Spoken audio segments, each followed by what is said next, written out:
Has anyone had success with private investigators? For the past 6 months I have been relentlessly stalked and had threats against my life made from someone I dated for a month. It started with phone calls upwards of 45-50 a day, 50-page text messages and him showing up outside of my house at 5 a.m. When I wouldn't comply or feed the negative attention, I began to receive threats, claims that he would murder me and get away with it. All he would have to do is flee the country. Telling me he shouldn't have to force me to be his friend or give him another chance or else. Every time I blocked his number from contacting me, he would then call me from different ones, try and pretend to be other people or have his friends, or sometimes even random strangers he'd ask on the street. I once scared an unsuspecting guy half to death after informing him that the person who had just told him to call me was actually stalking me, and I sent him proof. He ended up calling the police on him. He fled, of course. After about 2 months of that, I was evicted from my apartment building due to my neighbors no longer feeling safe because of his looming presence. I then applied for and was granted a TPO. A few days afterwards, I received a picture message of the note that S. Herif Civil had left on the door of my stalker's then residence with a message taunting me that what you are trying to do was stupid, and a restraining order is just a piece of paper. So ultimately he just ended up avoiding the process server, and simple as that. I was not being protected at all. May 31st of this year, I relocated. This did not deter my stalker. He vowed to find wherever I moved to, and threatened that if he couldn't find me he would be able to find my family, and then proceeded to send me a map of my mother's home whom he had never met. I received a message from a woman claiming to be my former landlord, letting me know that I owed a balance on my account, and to avoid late fees I needed to pay the amount, which I could do with the link provided in the message. Turns out it was my stalker pretending to be a woman, and the link turned out to be a tool used to grab the user's IP address when they click the link. Upon this discovery, I changed my phone number and began to systematically dismantle any trace of an online presence I once had. This action only seemed to anger him, and before deleting the profiles outright, I would attempt to block him from contacting me. Each and every time I blocked one, he simply created a new one and proceeds to contact me as if nothing had happened. 12 different Reddit accounts, 9 different Tumblrs, 10 different Instagrams, 3 Meetup accounts, 4 Facebooks, with which he changed his location to that of my hometown, and proceeded to add nearly everyone from my graduating class in high school, and even 3 Duolingo accounts and MySpace. Yes, MySpace. I then received an empty package from him addressed to my former residence with the declaration, "Address correction requested. Do not forward." I'm assuming he thought that the post office would adhere to his requests and return the package to him with my new corrected address on it. Mid-July, he created a profile using my photos and likeness to threaten my family. When I didn't respond, he proceeded to post semi-nude pictures of me on the profile in an attempt to blackmail me into speaking with him. I did not and contacted Twitter to report the account and have it removed, which they eventually did. On 8/21/2014, I awoke around 8 p.m. to vigorous knocking and ringing of my doorbell. I looked out my window to see who it was, and I was horrified to see my stalker there. I called the police, and of course he fled once again, over 7 separate police reports filed. This incident was followed by threatening emails from my stalker demanding that I meet him somewhere, or because he had found me that next time I would wake up to gunshots, and that if I didn't he would first taser you and rape you in the ass using your boyfriend's blood as lube. This past Sunday night I woke up at 6:45 am to the ringing and banging again. I proceeded to record him on video while I was on the phone with the police. He fled on foot once again, and I was hit with the same hoopla from law enforcement. Well, we can't really do much because technically at this point he's not doing anything wrong. Then why does he flee, I wonder?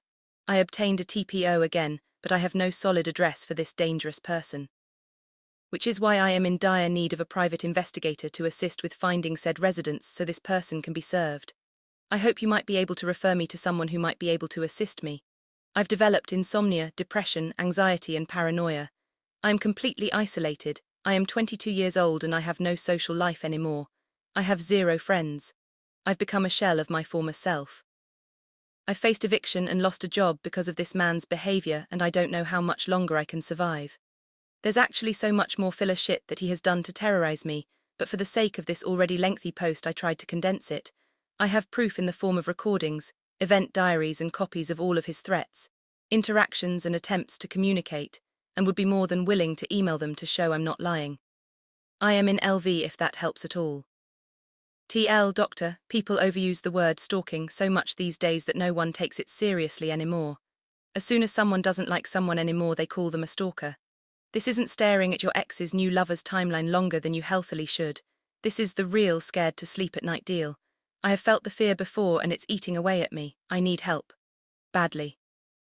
Edit, whoever has gilded me gold, wow.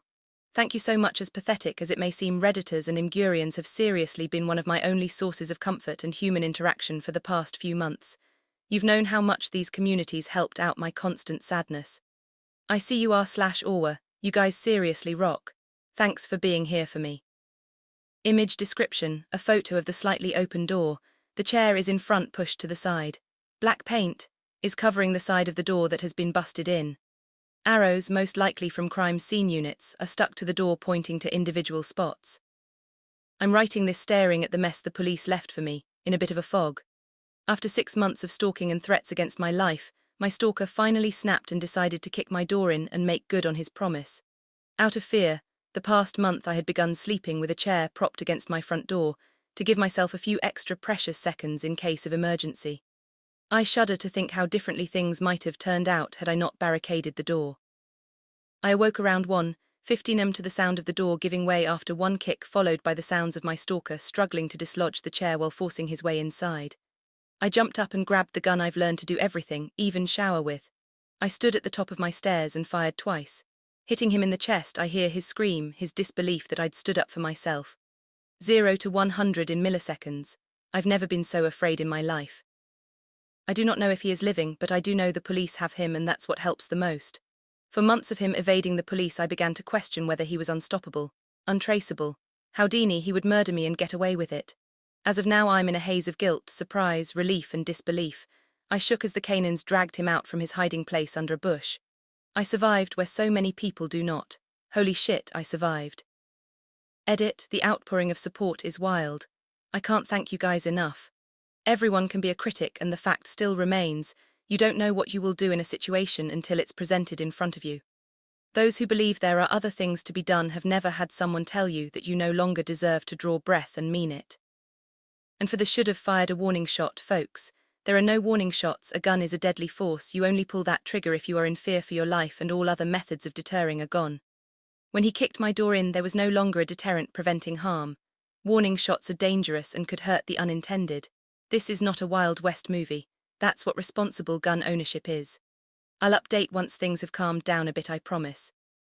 I'll write back to everyone, and after being isolated for so long, anyone who wants to be friends, I am always accepting of those. LASVGASNV, a woman shot her stalker after he kicked in her back door. She had been living in fear, showering with a gun and propping a chair up against her door for just this sort of situation. Her post to Reddit made the story go viral. She writes, I'm writing this staring at the mess the police left for me, in a bit of a fog. After 6 months of stalking and threats against my life, my stalker finally snapped and decided to kick my door in and make good on his promise. Out of fear, the past month I had begun sleeping with a chair propped against my front door, to give myself a few extra precious seconds in case of emergency. I shudder to think how differently things might have turned out had I not barricaded the door. Police say former boyfriend Douglas Eugene Jackson, 22, kicked in her door at around 1 am last Friday. I awoke around 1:15 am to the sound of the door giving way after one kick, followed by the sounds of my stalker struggling to dislodge the chair while forcing his way inside. I jumped up and grabbed the gun I've learned to do everything, even shower with. I stood at the top of my stairs and fired twice. Hitting him in the chest, I heard his scream, his disbelief that I stood up for myself. Said the victim in a blog post. For months of him evading the police, I began to question whether he was unstoppable, untraceable. Houdini, he would murder me and get away with it. As of now, I'm in a haze of guilt, surprise, relief, and disbelief. I shook as the canines dragged him out from his hiding place under a bush. The victim writes in a post to Imgur. The victim, who does not wish to be identified, has saved many threatening texts and social media posts from her stalker. She says he forced her to move, obtain a restraining order, and acquire a license to carry a concealed weapon. The victim followed up with a note, the outpouring of support is wild. I can't thank you guys enough. Everyone can be a critic, and the fact still remains, you don't know what you will do in a situation until it's presented in front of you. Those who believe there are other things to be done have never had someone tell you that you no longer deserve to draw breath and mean it. And for the should have fired a warning shot, folks, there are no warning shots. A gun is a deadly force. You only pull that trigger if you are in fear for your life, and all other methods of deterring are gone. When he kicked my door in, there was no longer a deterrent preventing harm. Warning shots are dangerous and could hurt the unintended. This is not a Wild West movie. That's what responsible gun ownership do. Update on case in 2020. Editor's note: this is 6 years after the original events but is the same man. He did this to a different woman in 2019 while on parole. They refer to OOP as the former girlfriend in Las Vegas, even though she only went on 2 dates with him. Reno, Nev. AP. A Nevada man has been sentenced to 15 years in prison after pleading guilty to stalking a female acquaintance while on parole for a similar crime that happened in Las Vegas. The Washoe County District Attorney's Office in Reno announced the sentence for 28-year-old Douglas Eugene Jackson on Friday. Jackson was arrested in Florence, Arizona in January and pleaded guilty to the aggravated stalking charge in July. According to prosecutors, an investigation by the Sparks Police Department determined Jackson had sent numerous threatening text messages to a woman over several months in 2019. The texts included threats against the woman's dog and property. He also called the woman's family and friends in an effort to get information about her. At the time of the threats, Jackson was on parole for stalking a former girlfriend in Las Vegas. That woman ended up shooting him at her home. Editor's note: this was OOP in 2014. He served about 5 years in prison after OOP shot him. According to the district attorney's office, prosecutor Travis Lucia sought a maximum sentence because of the terrifying nature of Jackson's conduct, which came after only a month on parole for the previous crime. Jackson was living in Washoe County at the time of the threats, but had no steady address. Dasia Washington was 22 years old when she agreed to go on a date with a man. After the second date, she decided she wasn't really feeling it and told him. In a post to TikTok, she has since revealed how just 3 weeks of knowing the man turned into her being stalked for a whopping 7 months. In a video uploaded to her TikTok account /Dasia Washington, she had a lot of other stuff going on at the time, and explained this to her date, who said it was okay. Washington walked away from the connection thinking everything was fine. But a month and a half later, and the date had very much changed his tune. Washington's date later decided that everything was not fine, and began messaging her hundreds of times a day. He argued he was a good man and deserved a chance. At first I blew it off and I was kind of annoyed. I was like, who do you think you are? But then it started to get really scary really quickly. He started sending me pictures of the outside of my house, telling me that he was planning a raid. Washington received messages and calls from the man for over a month and started filing police reports, the man taking pictures of her doing so and of her talking to the police. Washington explains he would even talk to strangers and her neighbors, so she couldn't trust anybody. She eventually had to move out of her apartment because a restraining order truly is just a piece of paper. Left unable to sleep because he would threaten he was outside and was planning to break in. Washington claims she went to the police 5-10 times and filed like 10 police reports, but says she was told there wasn't anything they could do as he hadn't hurt her. She eventually moved house, but her stalker posed as her former landlord, used packages and social media to try and track her down. The man threatened to kill her and said he knew he was going to get away with it because he was a white man and /she/ was a black woman. Washington was later assigned a detective to her case, but the first time she met him, she says he revealed he'd met her stalker, who seemed like a nice guy, and suggested it could be a misunderstanding.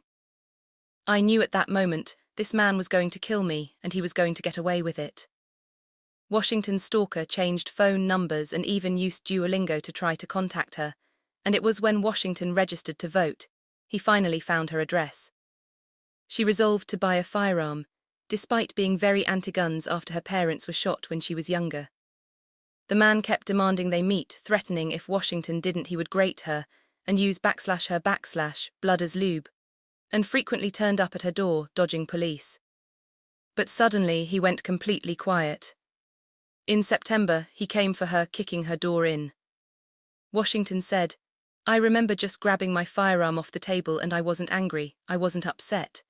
I had just made a decision that it's either him or it's me and I chose me. And I shot him." The police later found Washington's stalker, his injuries leaving him unable to run, and he was sentenced to jail. Washington went on to work at a gun range and took part in Refuse to be a Victim courses to help other women feel empowered to protect themselves. She now works at a big tech company and never takes any moment of life for granted. Washington's stalker, Douglas Eugene Jackson, was sentenced to 15 years in prison in 2020.